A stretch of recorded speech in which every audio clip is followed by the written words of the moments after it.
Hello, good afternoon. So, we are now in the far end of this lesson, atomic structure. Atomic structure में अब अंतिम topic बचा है हमारे लिए। टॉपिक है Schrödinger's wave equation.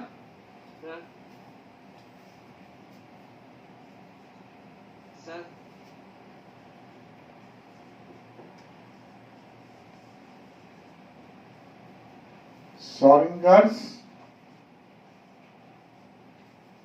Wave equation,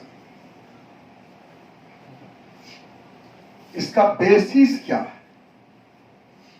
basis है कि हमारे पास पहले था Newtonian mechanics. Newtonian mechanics means mechanics based on Newton's law. Newton's के फर्स्ट सेकंड थर्ड लॉ आपने पढ़ा होगा। उसी बेसिस पर हम किसी भी moving macro particles, macro large bodies के सारे प्रॉपर्टीज को एक्सप्लेन कर लेते थे। उसका वेलोसिटी, उसका एक्सेलरेशन, उसका मोमेंटम, उसका वर्क, उसका एनर्जी, एवरीथिंग। और दूसरा हमारे पास था वेव थ्योरी। वेव थ्योरी के बेसिस पर हम लोग वेव्स के प्रॉपर्टीज का स्टडी कर लेते थे। दो था हमारे पास, एक था न्यूटोनियन मैकेनिक्स,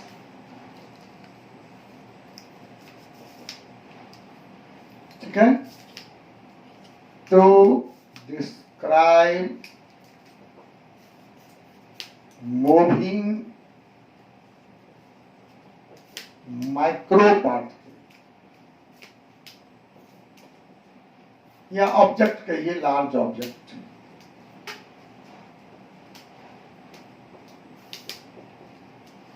और दूसरा था हमारे पास वेव थ्योरी, EMR थ्योरी जिसे हम लोग कहते हैं।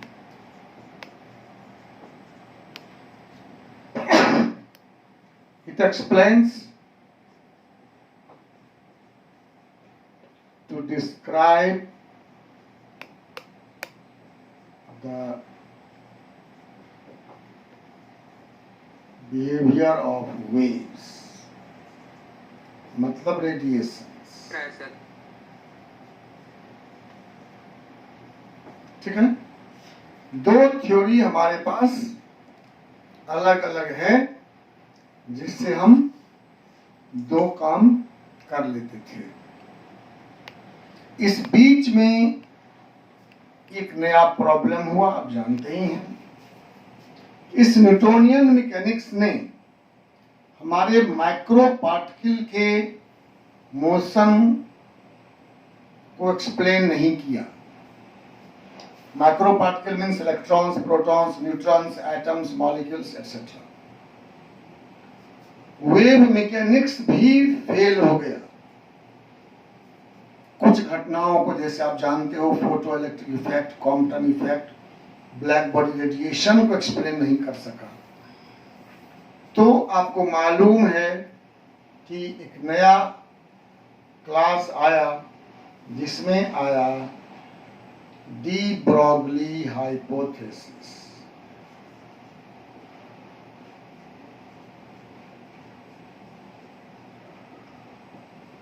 और इसका एक्सटेंशन हुआ हाइजेनबर्ग्स uncertainty principle.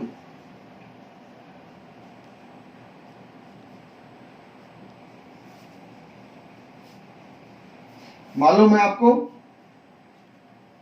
De Broglie hypothesis आया जिसने कहा कि everything has dual behaviour, but in large bodies material property dominates, in radiations wave property dominates, but in case of microparticles both wave and particle nature are observable. So this de Broglie hypothesis and Heisenberg uncertainty principle is to explain behavior of microparticles which have both material and wave property simultaneously. तो अब problem ये हुआ कि ये तो हो गया, हम लोगों ने मान लिया कुछ ऐसे माइक्रो पार्टिकल्स हैं जिनमें वेव नेचर भी है और पार्टिकल नेचर भी है, लेकिन कोई इक्वेशन तो चाहिए, कोई फार्मूला तो चाहिए। न्यूटन्स के आधार पर हमारे पास बहुत सारे फार्मूला है, आप जानते ही हैं। वेव थ्योरी के आधार पर हमारे पास फार्मूला है, रेडिएशंस को एक्सप्लेन करते हैं हम लोग। ये जो डुअल नया क्लास है उसके लिए भी तो चाहिए कोई फार्मूला जिससे हम उसके बिहेवियर को एक्सप्लेन कर सकें। यही फार्मूला डिराइव किया मिस्टर शॉरिंगर ने हाइजेनबर्ग के साथ मिलकर, लेकिन मेजर वर्क क्या हुआ है शॉरिंगर का, इसलिए हम लोग शॉरिंगर इक्वेशन कहते हैं। इसका भी तो नाम अपना हो ही गया अनसर्टेनिटी प्रिंसिपल में। तो शॉरिंगर ने कुछ नया नहीं किया।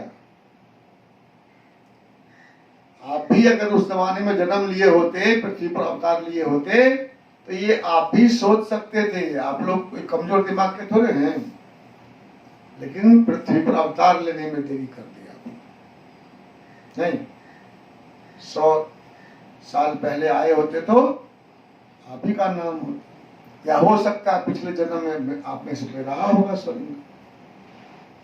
शॉरिंगर ने क्लासिकल वेव इक्वेशन में डी ब्रॉगली वेवलेंथ को इनकॉर्पोरेट कर दिया।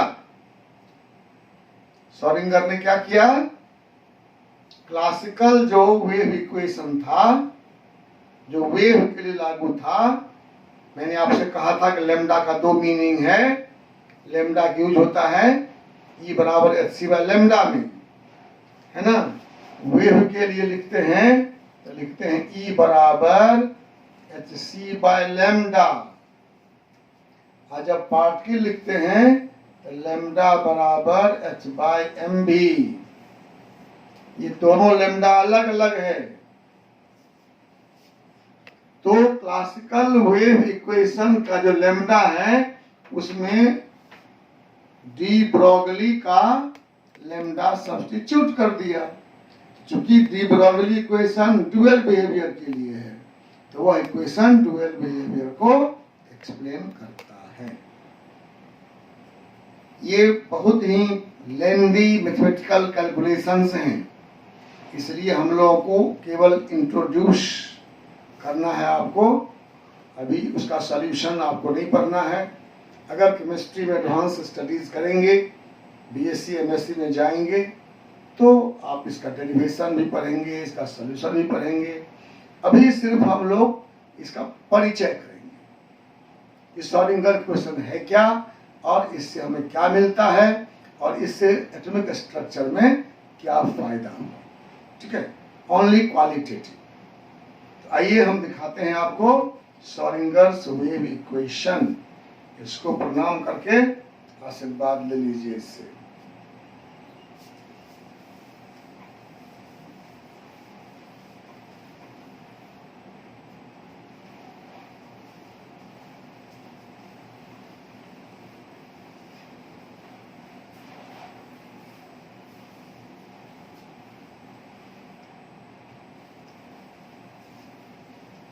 ठीक है, कैसे आया बता दिया आपको हमने। शॉरिंगर वेव इक्वेशन आया, क्लासिकल वेव इक्वेशन में डी ब्रॉगली वेवलेंथ को इनकॉर्पोरेट करके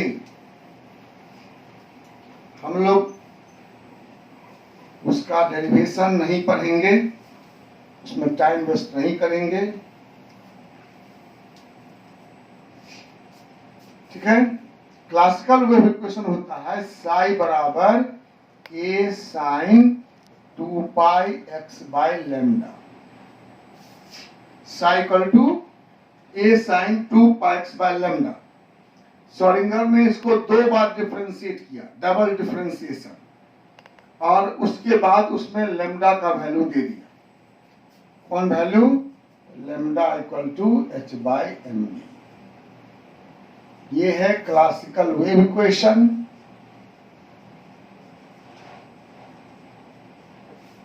और ये है डी ब्रॉगली इक्वेशन।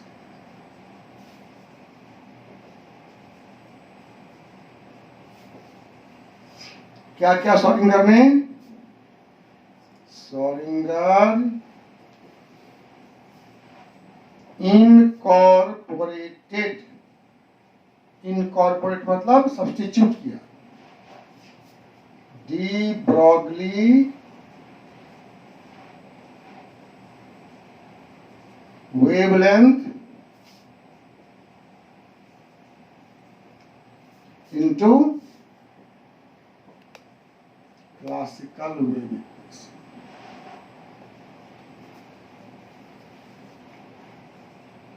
ठीक है। और जो रिजल्ट मिला उसको वो ये है d2 psi by dx square plus d2 psi by dy square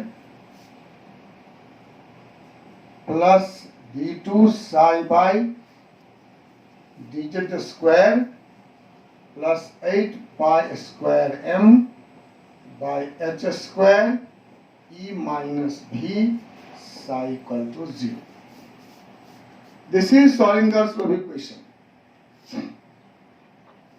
d2 कैसे पढ़ते हैं ध्यान दीजिएगा, d2 psi by dx square plus d2 psi by dy square plus d2 psi by dz square plus 8 pi square m by h square e minus v psi equal to 0.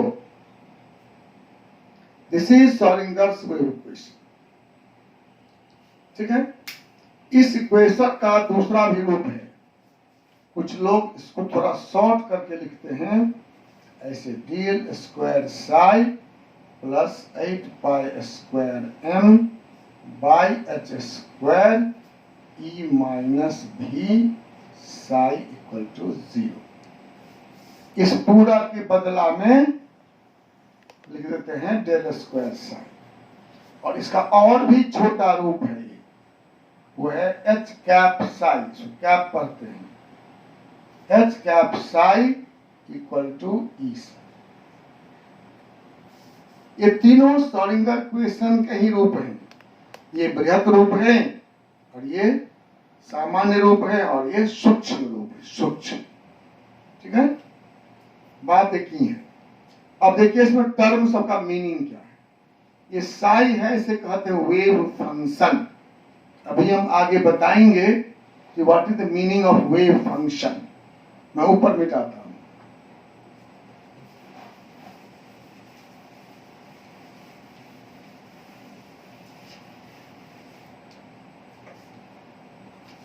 Sai क्या है? Wave function. Wave function means any property of wave, any property of wave, जिससे हम wave को describe कर सकें। X Y Z को पहचानते होंगे आप, coordinate axes, X Y Z direction में डिस्टेंस, 8 को पहचानते हैं, पाई को जानते हैं, एम है मास ऑफ पार्टिकल जिस पर हम इसको अप्लाई करेंगे, एच को पहचानते हैं आप, एच क्या है? Planck's constant. एच क्या है? Planck's constant. इससे परिचय हो चुका है आपका। और क्या बचा इसके बाद, ई और भी। ई है टोटल एनर्जी, टोटल एनर्जी, और भी है पोटेंशियल एनर्जी, पोटेंशियल एनर्जी। ठीक है, यही है श्रोडिंगर्स वेव इक्वेशन। और जो कैपिटल एच देखा था आपने, उसे कहते हैं हैमिल्टोनियन ऑपरेटर, हैमिल्टोनियन ऑपरेटर। ठीक है, ये हो गया श्रोडिंगर्स वेव इक्वेशन में जो टर्म है उसकी परिचय। साई क्या है, wave function, X Y Z coordinate axes, X axis में कितना दूर, वाई में कितना दूर और जेड में कितना दूर। एम है पार्टिकल का मास, एच है प्लैंक कांस्टेंट जानते ही हैं, ई हुआ total energy of the system particle का, और भी है पोटेंशियल एनर्जी। ई माइनस भी क्या हो गया, ई माइनस भी क्या हो गया, kinetic energy. Total energy minus potential energy is kinetic energy. और इसको पढ़ते हैं हैमिल्टोनियन ऑपरेटर। ऑपरेटर मतलब जो कोई ऑपरेशन करता है, कोई ऑपरेशन, जैसे आप देखिए ध्यान से, ये इसका मतलब क्या होता है,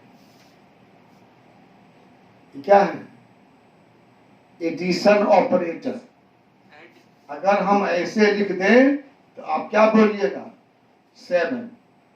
हम कुछ नहीं बोले, हम लिखे 4 प्लस 3, आप समझ गए कि एडिशन कहता है। यही हुआ ऑपरेटर, जो कुछ इंडिकेट करता है मैथमेटिकल कैलकुलेशन करने की। एच है हैमिल्टोनियन ऑपरेटर, इससे एनर्जी मिलती है। किसी भी श्रोडिंगर इक्वेशन में साई में एच लगा देंगे तो एनर्जी, एच साई बराबर ई साई लिखा हुआ था। तो जो ऑपरेटर एनर्जी देता है उसे हम लोग कहते हैं हैमिल्टोनियन ऑपरेटर। इसका विशेष जानने की जरूरत नहीं है, हम लोग में जानना है कि ये साई क्या है। तो मैंने कहा कि साई हुई का कोई प्रॉपर्टी जिससे उसको पहचान सकें। Characteristic property of Sai, wavelength हो सकता है, वेव नंबर हो सकता है, फ्रीक्वेंसी हो सकता है, मोमेंटम हो सकता है, कोई भी। ठीक है, साई का वैल्यू 4 फैक्टर पर डिपेंड करता है, एक्स वाई जेड और t, time. X Y z और टी, टाइम पर भी डिपेंड करता है साई का वैल्यू। ठीक है, इसलिए हम लोग जो लिखे थे इक्वेशंस में टी नहीं था, इसको कहते हैं time independent Schrodinger wave equation. Time independent Schrodinger wave equation. एक साइंस टाइम डिपेंडेंट भी होता है, वो सब बीएससी में पढ़ते हैं। ठीक है, तो जब इस श्रोडिंगर इक्वेशन को सॉल्व किया गया फॉर हाइड्रोजन एटम, तो उससे 3 क्वांटम नंबर मिले, मालूम है आपको। Principal quantum number, azimuthal quantum number और मैग्नेटिक क्वांटम नंबर। ये तीनों इसी श्रोडिंगर इक्वेशन को सॉल्व करने से मिले थे। ठीक है,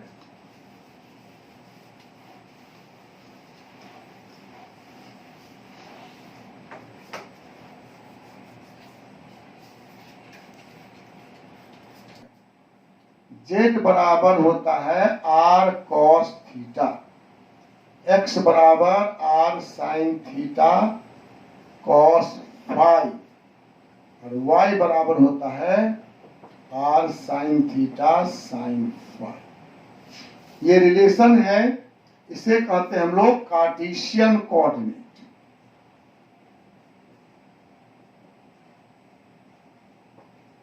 रेक्टेंगुलर कोऑर्डिनेट, और इसे कहते हैं स्फेरिकल पोलर कोऑर्डिनेट। आप सिर्फ टर्म देखते जाइए, अब वो माथा नहीं लगाना है इसमें। आपको जानना है कि हम ये जो एक्स वाई जेड है, देखिए कारण क्या है, हम इसको एटम पर अप्लाई करेंगे। अपना एटम गोल है, एक्स वाई जेड तो होगा 3 डायरेक्शन ना, तो गोला में जब अप्लाई करेंगे तो हमको एक्स वाई जेड को चेंज करना होगा आर थीटा फाई में। एक दिन और बोले थे हम आपको, जैसे पृथ्वी पर कोई जगह को लोकेट करते हैं तो डिस्टेंस, लैटिट्यूड और लॉन्गिट्यूड बोलते हैं। तो डिस्टेंस का यूनिट होता है लेंथ का यूनिट, और लैटिट्यूड लॉन्गिट्यूड क्या होता है, एंगल ना, डिग्री में बोलते हैं ना। तो उसी तरह एटम भी ना अपना गोल है, तो एटम के पोजीशन को हम इंडिकेट करते हैं एक डिस्टेंस आर और 2 एंगल थीटा और फाई में। इसलिए हम जब एटम पर अप्लाई करेंगे श्रोडिंगर इक्वेशन को, तो कार्टेशियन कोऑर्डिनेट को स्फेरिकल पोलर कोऑर्डिनेट में चेंज करना होगा। हम लोगों को करना नहीं है +2 लेवल में, सिर्फ जानना है। कोई पूछे क्या हुआ तो बताना है कि कार्टेशियन कोऑर्डिनेट को स्फेरिकल पोलर कोऑर्डिनेट में चेंज किया गया और इक्वेशन को सॉल्व किया गया। उससे 3 कांस्टेंट निकले जिन्हें हम क्वांटम नंबर कहते हैं।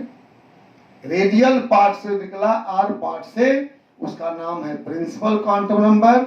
जो थीटा से निकला उसका नाम है एजीमुथल क्वांटम नंबर, और जो फाई से निकला उसका नाम है मैग्नेटिक क्वांटम नंबर। सिर्फ ये बात आपको जानना है। जब क्वांटम नंबर पढ़े थे तब भी हमने बताया था, दोबारा बता दिया। आज सिग्निफिकेंस बता जाए क्यों हुआ आर थीटा फाई, क्योंकि ओरिजिनल इक्वेशन था कार्टेशियन कोऑर्डिनेट में और एटम पर अप्लाई करना है, जो एटम गोल है।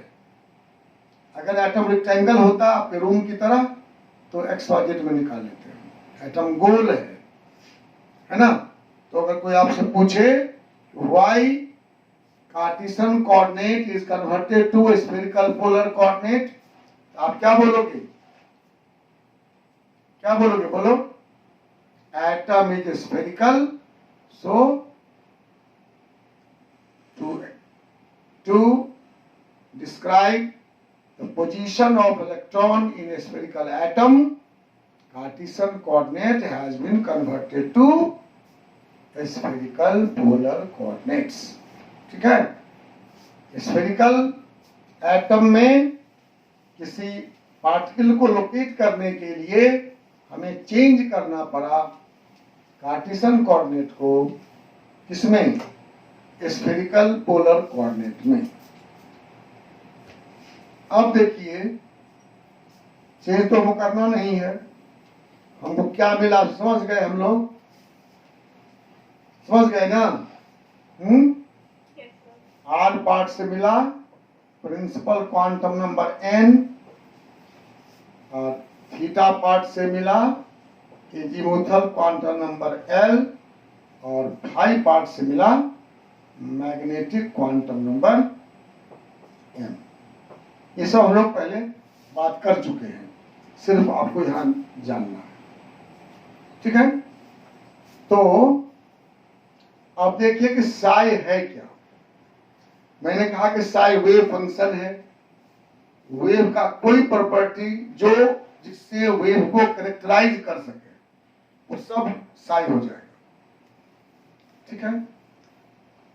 तो है क्या कि किसी भी सिस्टम के लिए जब हम श्रोडिंगर इक्वेशन को सॉल्व करते हैं तो साई के बहुत सारे वैल्यूज आते हैं, and all values are not acceptable to us. Quadratic equation पढ़े हैं आप लोग? Quadratic equation ax² + bx + c = 0। उसको जब हल करते हैं तो x के 2 वैल्यू आते हैं, ध्यान है? उसमें से हम लोग क्या करते हैं, एक वैल्यू को नेग्लेक्ट कर देते हैं दी हुई कंडीशन के अनुसार कि कंडीशन दिया हुआ है, इसमें ये वैल्यू फिट नहीं आता है, इसलिए इसको नेगलेक्ट करते हैं, वैल्यू को मानते हैं। यह भी तो सेकेंड डिग्री डिफरेंशियल इक्वेशन है, d2 psi by dx square. इसके सॉल्यूशन में बहुत सारे वैल्यूज आएंगे and all are not acceptable to us. हम कुछ क्राइटेरिया फिक्स किए हुए हैं, उस क्राइटेरिया को जो ओबे करेगा सिर्फ उसी को मानेंगे। अब देखिए क्या क्राइटेरिया है साई को, ठीक है। Schrödinger's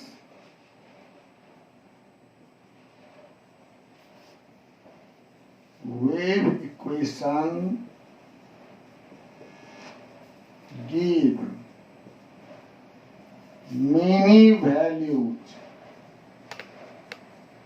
many values of psi, ठीक है। all are not acceptable। कौन एक्सेप्टेबल है? जो 4 कंडीशन को फॉलो करता है। क्या सब कंडीशंस हैं? psi must be single valued, psi must be single valued। दूसरा, psi must be continuous। तीसरा, psi must be finite। और चौथा, psi must be normalized।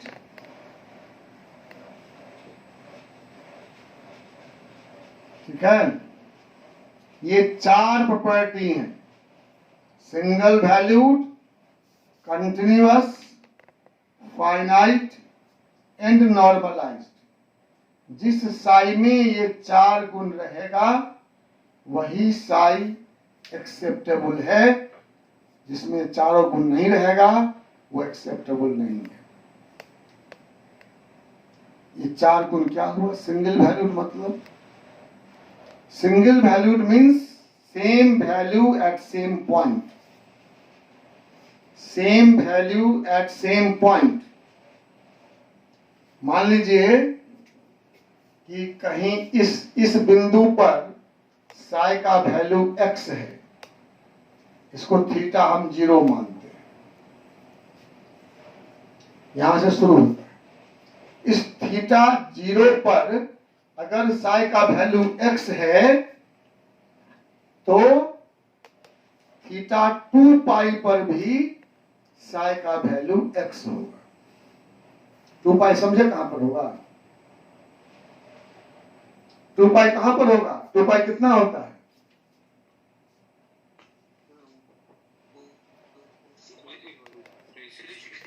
तो कहां पर होगा? यहां पर, यहां पर होगा, कहां होगा? यहीं पर आएगा। फिर से देखो 360 यहीं न हो गया, ये 180 हुआ, ये भी 180 हुआ, यही पॉइंट है। तो अगर थीटा 0 पर साई का मान x है तो थीटा 2 पाई पर भी साई का मान x होगा। थीटा 4 पाई पर भी साई का मान, मतलब इस बिंदु पर जब जब आएंगे तो साई का मान x होगा। ये मतलब है सिंगल वैल्यूड का, same value at same point, same value at same point. ठीक है, एक जगह पर एक ही मान हो, 2 मान नहीं हो, एक ही जगह पर। जैसे मान लो तुम किसी के घर में गए और उसके बारे में पूछे, मान लो उसका नाम मोहन था, कि मोहन घर में है? किसी ने कहा कि नहीं, घर में तो अभी नहीं है। तो आप बोले अच्छा कोई बात नहीं, बता दीजिएगा, कुछ पैसा देने उसको आए थे, नहीं है तो जाते हैं, बाद में आएंगे। तो बोलता है रुकिए रुकिए देखते हैं, लगता है घर में ही है। सोचो, उसी घर में 1 मिनट पहले कहा नहीं है, 1 मिनट में चेंज हो गया कि हाँ है, सोया हुआ है, घर में तो है। ऐसा नहीं होना चाहिए। अगर घर में नहीं है मतलब नहीं है, चाहे पैसा देने आए थे चाहे पैसा लेने आए थे। ये हुआ single value, same value at same point. Continuous मतलब लगातार घटेगा या बढ़ेगा। जैसे यहां से घटना शुरू हुआ तो घटता घटता घटता जाएगा, बढ़ना शुरू हुआ तो बढ़ते बढ़ते बढ़ेगा। एबनॉर्मल नहीं, कभी घट गया कभी बढ़ गया, ऐसा नहीं। लगातार घटेगा या लगातार बढ़ेगा, सो हुआ कंटिन्यूअस।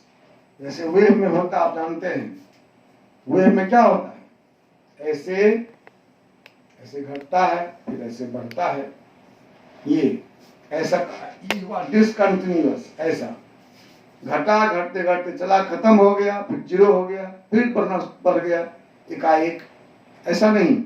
लगातार बढ़ेगा, लगातार घटेगा, फिर लगातार बढ़ेगा, फिर लगातार घटेगा। That is continuous. और वो इंफिनिटी नहीं हो सकता। Sai cannot be infinity. कुछ वैल्यू होगा, छोटा हो बड़ा हो जो भी हो, इंफिनिटी नहीं होगा। और नॉर्मलाइज्ड का मतलब it must obey the boundary condition. Sai का वैल्यू बाउंड्री कंडीशन को ओबे करे। बाउंड्री कंडीशन मतलब जो हम देंगे, जैसे मैं बोलूं आपसे कि अरे देखो तो इस बोर्ड पर साई लिखा हुआ है, इसका मतलब बोर्ड के इस फ्रेम से इस फ्रेम के बीच में, नीचे के फ्रेम से ऊपर के फ्रेम के बीच ये बाउंड्री हुआ। इसमें कहीं देखना है आपको साई है कि नहीं। मैं पूछता हूं बोर्ड पर साई लिखा है, तुम बोलो सर हम नहीं लिखे हैं, क्या आंसर हुआ? क्या वो आंसर? मैंने पूछा बोर्ड पर लिखा है कि, तुम बोलते मेरे कॉपी में नहीं है, मेरी किताब में नहीं है, हम तो नहीं लिखे हैं। तो अगर बोर्ड से पूछा गया तो बोर्ड के बाउंड्री से आंसर आना चाहिए, ठीक है। जैसे हम बोलेंगे कि हाइड्रोजन एटम में दूसरा इलेक्ट्रॉन है कि नहीं, आप बोले हाँ सर हीलियम में तो है। Is this answer correct? मैंने पूछा क्या हाइड्रोजन एटम में दूसरा इलेक्ट्रॉन है, आपने कहा हाँ सर हीलियम में है। क्या आंसर सही है? नहीं। हम मैंने कहा हाइड्रोजन में है, तो आप हाइड्रोजन के बारे में बोलिए, है चाहे नहीं। ये हुआ नॉर्मलाइज्ड। फिर ध्यान से सुनिए चार condition. Single valued means only one value at one point, same point पर बार बार वैल्यू वही होगा। कंटिन्यूअस मतलब वैल्यू शुड इंक्रीज और डिक्रीज रेगुलरली। फाइनाइट मतलब नॉट इन्फिनिटी। और नॉर्मलाइज मतलब it must obey the boundary condition. तो साई के जिसमें ये चारों वैल्यू होंगे, हमको टेस्ट नहीं करना है, आपको जानना है, उसे कहते हैं हम लोग वेल बिहेव्ड वेव फंक्शन। और उसका नाम है, आपकी किताब में होगा, आइजन फंक्शन। यही है आइजन फंक्शन। आइजन फंक्शन मतलब accepted value of Sai. Sai के जिस मान को आप मानेंगे, एक्सेप्ट कर लेंगे, वो हुआ आइजन वैल्यू। आप किसको मानेंगे? जिसमें चार प्रॉपर्टी होंगी, ठीक है। आइजन वैल्यू मतलब value of psi which possess all the four properties. जिसमें ये सारे प्रॉपर्टी हैं, उसी को हम लोग मानेंगे, उसी को एक्सेप्ट करेंगे। और क्या बोलेंगे उसको? Eigen function. Eigen function means acceptable values of Sai. Sai के जो वैल्यू हमें एक्सेप्टेबल हैं उसे कहते हैं आइजन फंक्शन,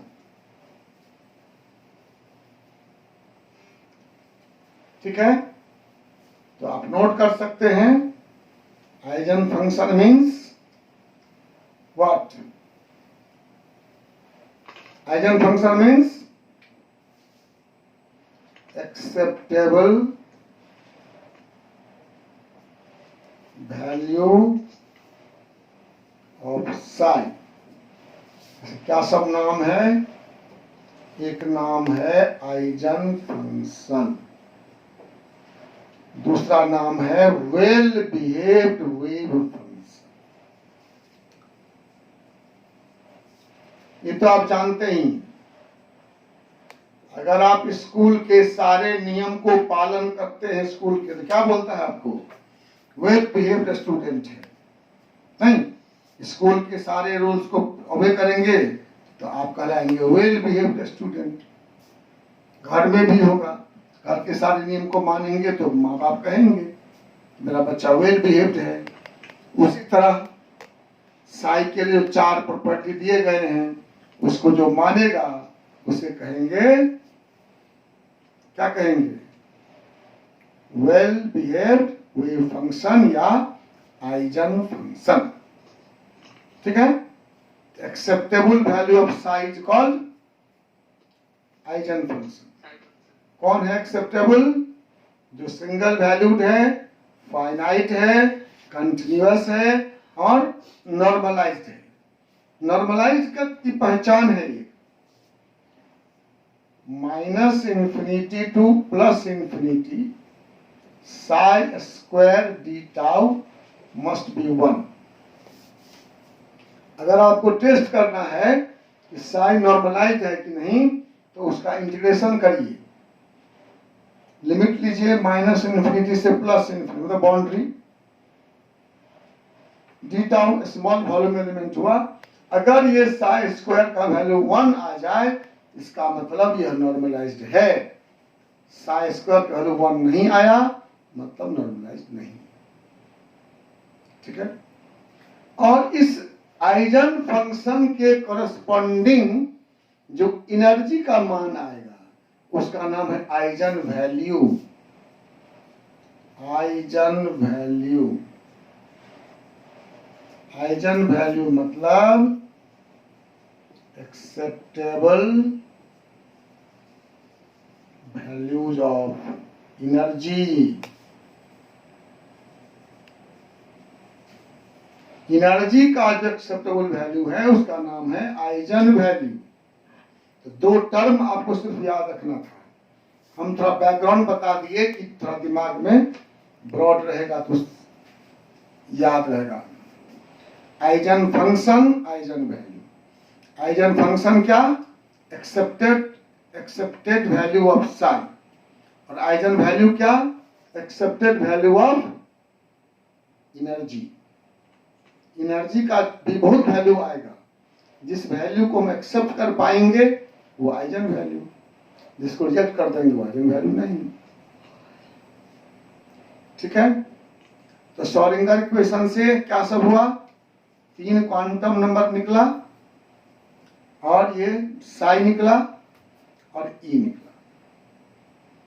अब देखिए साई का सिग्निफिकेंस क्या है। बहुत मजेदार बात है। हम लोग कहते हैं कि psi itself has no physical significance. Psi का अपना कोई सिग्निफिकेंस नहीं है। साई नथिंग, बेकार है, कुछ नहीं देगा ये। इसका वैल्यू इमेजिनरी भी हो सकता है। साई का अपना कोई सिग्निफिकेंस नहीं है। तो सिग्निफिकेंस है साई स्क्वायर का। Sai square is significant.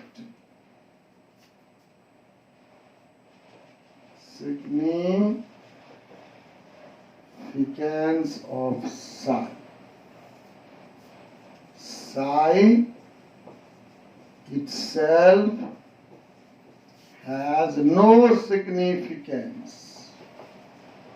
Psi itself has no significance. Psi square, when psi is real,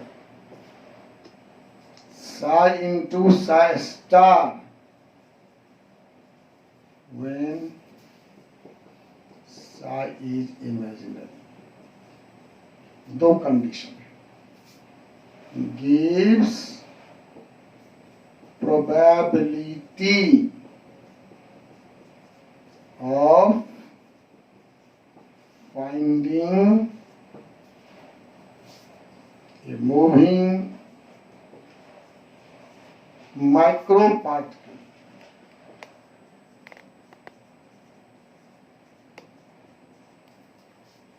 at a point, at a place, given place. कहते हैं कि साई तो मीनिंगलेस है, साई का अपना कोई सिग्निफिकेंस नहीं, कुछ नहीं देगा, तो फिर साई को पढ़ते क्यों हैं हम? ये साई स्क्वायर या साई इंटू साई स्टार किसी मूविंग माइक्रो पार्टिकल के मिलने की संभावना बताता है, probability of finding moving micro particle at a place. किसी एटम में आपको इलेक्ट्रॉन का पोजीशन खोजना है, एटम में इलेक्ट्रॉन कहाँ रहता है? मूविंग ना, इलेक्ट्रॉन मूविंग माइक्रो पार्टिकल है ना, तो किसी जगह पर इलेक्ट्रॉन के मिलने की संभावना पता करना है, तो for that you require Sai square. तो साई रहेगा तब ना साई स्क्वायर करेंगे, तो साई सिग्निफिकेंट नहीं है, लेकिन साई का स्क्वायर सिग्निफिकेंट है। साई में दो बातें हो सकती है, कभी कभी साई रियल होता है, कभी कभी इमेजिनरी होता है। आप लोग जो मैथ पढ़े हैं, कॉम्प्लेक्स नंबर पढ़े हैं ना, ए प्लस आई बी, इमेजिनरी क्वांटिटी, हाँ, तो जब साई रियल रहेगा तब तो स्क्वायर कर देंगे, और जब इमेजिनरी होगा तो कॉम्प्लेक्स कंजुगेट से मल्टीप्लाई करेंगे। कॉम्प्लेक्स कंजुगेट समझते होंगे आप, ए प्लस आई बी का क्या कॉम्प्लेक्स होगा? ए माइनस आई बी होगा ना। इसको जब मल्टीप्लाई करेंगे तो क्या हो जाता है? ए स्क्वायर प्लस बी स्क्वायर हो जाता है ना। तो देखिए ये क्या था? Imaginary quantity. ये क्या था? Imaginary quantity. ये क्या हो गया? रियल हो गया। जो लोग मैथ नहीं पढ़ते हैं वो बायोलॉजी के बच्चे जानिए, ये आई जो था उसमें इमेजिनरी था, आई का स्क्वायर -1 होता है, ठीक है, तो आई हट गया। तो ऐसे दो इमेजिनरी क्वांटिटी जो मल्टीप्लाई करने पर रियल हो जाए उसे कहते हैं कॉम्प्लेक्स कंजुगेट। ऐसे दो इमेजिनरी क्वांटिटी जो मल्टीप्लाई करने पर रियल हो जाए उसे कहते हैं कॉम्प्लेक्स कंजुगेट। तो ये साई और साई स्टार भी कॉम्प्लेक्स कंजुगेट है। ये भी इमेजिनरी है, ये भी इमेजिनरी है, लेकिन मल्टीप्लाई करने से क्या हो जाएगा? रियल हो जाएगा, ठीक है। तो हम लिखेंगे where psi and psi star are complex conjugate, complex conjugate of each other. Psi and psi star are complex conjugate of each other. ठीक है। psi और psi star क्या है? एक दूसरे के कॉम्प्लेक्स कंजुगेट है, मतलब ये दो ऐसे इमेजिनरी क्वांटिटी हैं जो मल्टीप्लाई करने पर रियल हो जाएंगे। ये ऐसे दो इमेजिनरी क्वांटिटी हैं जो मल्टीप्लाई करने पर रियल हो जाएंगे, ठीक है। अब 1 मिनट समय आपके पास, क्वेश्चन पूछिए किसी के मन में है तो। किसी के मन में एक भी क्वेश्चन आया, कोई बात माथा ऊपर से बाहर निकल गया तो बताइए।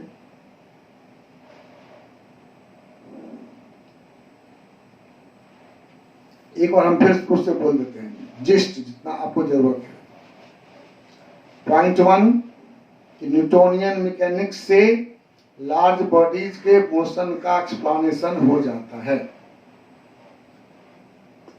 इलेक्ट्रोमैग्नेटिक रेडिएशन थ्योरी से वेव की व्याख्या हो जाती है। ठीक है, पहले हम यही मानते थे कि दुनिया में दो चीज हैं, कोई मैटर है और एनर्जी है। 19th सेंचुरी के शुरू में ये बात आई कि ऐसा नहीं है। 20th सेंचुरी में आते आते प्रूव हो गया कि दुनिया में जो वस्तु है सब ड्यूअल है, लेकिन लार्ज बॉडी का प्रॉपर्टी न्यूटोनियन मैकेनिक्स एक्सप्लेन हो जाता है, वेव का वेव थ्योरी से हो जाता है। एक तीसरा क्लास है सब एटॉमिक पार्टिकल्स का, जब डिस्कवरी हुआ इलेक्ट्रॉन का, प्रोटॉन का, न्यूट्रॉन का, एटम के बारे में जाना लोग, तब ये बात आई। उसको एक्सप्लेन करने का कोई थ्योरी हमारे पास नहीं था, तो श्रोडिंगर ने डी ब्रॉगली वेव इक्वेशन और अनसर्टेनिटी प्रिंसिपल के आधार पर अपना इक्वेशन डिराइव किया। किसके लिए? ड्यूअल के लिए, मैटर वेव के लिए, टाइनी पार्टिकल्स, माइक्रो पार्टिकल्स के मोशन को एक्सप्लेन करने के लिए। उसने कुछ नया नहीं किया। क्लासिकल वेव मैकेनिक्स में डी ब्रॉगली का लैम्डा सब्स्टिट्यूट कर दिया, जो इक्वेशन मिला वही श्रोडिंगर इक्वेशन है। इस श्रोडिंगर इक्वेशन में जो मेन फैक्टर है साई, जो वेव का प्रॉपर्टी है, मेन प्रॉपर्टी, उसको वेव फंक्शन कहते हैं। वेव फंक्शन साई अपना कोई मतलब नहीं है, कोई मीनिंग नहीं है, कोई महत्व नहीं है, लेकिन साई का स्क्वायर जब साई रियल है और साई टू साई स्टार जब साई इमेजिनरी है, तो किसी भी मूविंग माइक्रो पार्टिकल का किसी प्लेस पर मिलने की संभावना बताता है। और साई को हम एक्सेप्ट करें, इसके लिए साई में 4 प्रॉपर्टी होना चाहिए। It must be single valued, finite, continuous and normalized. और हम साई का टेस्ट कैसे करेंगे नॉर्मलाइज है कि नहीं? हम साई का स्क्वायर करके इंटीग्रेट करेंगे, लिमिट लेंगे -इन्फिनिटी से +इन्फिनिटी। ये इन्फिनिटी मैथ वाला नहीं है, इन्फिनिटी मतलब बाउंड्री कंडीशन। अगर हम ये बोर्ड लेंगे तो इसका पहला ये पार्ट हुआ -इन्फिनिटी और वो फ्रेम हुआ +इन्फिनिटी। अगर हम अपने बॉडी की बात करेंगे तो मेरा पैर से माथा तक यही हुआ -इन्फिनिटी से +इन्फिनिटी। जो भी होगा दिया हुआ जगह, उसका एक छोर से दूसरा छोर के बीच इंटीग्रेट करने पर उसका वैल्यू 1 आना चाहिए। तो वो नॉर्मल है, नॉर्मलाइज्ड है। 1 नहीं आया तो नॉर्मलाइज्ड नहीं है। ठीक है। और साई का जो एक्सेप्टेबल वैल्यू है, जिसमें 4 प्रॉपर्टी है, उसका नाम है आइजन फंक्शन। और एनर्जी का जो एक्सेप्टेबल वैल्यू है, उसका नाम है आइजन वैल्यूज। अब आप लोग बताइए, कहीं किसी के मन में कुछ प्रश्न है? Any question in any mind?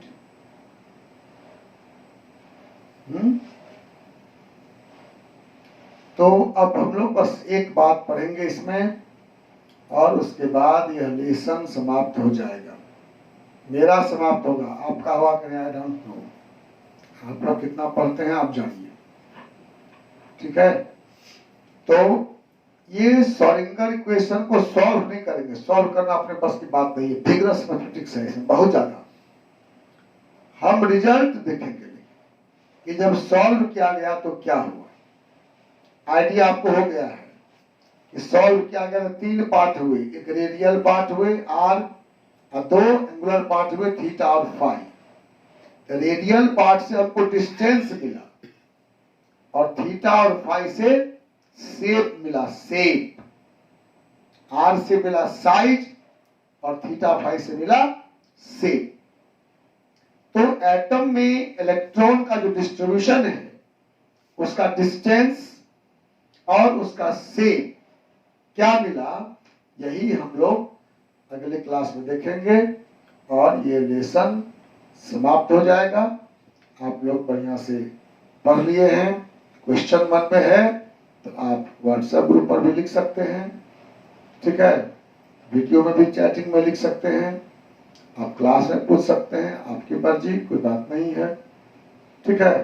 लेकिन इस चैप्टर को बहुत सुंदर से तैयार करने की जरूरत है, जो ये बेस है।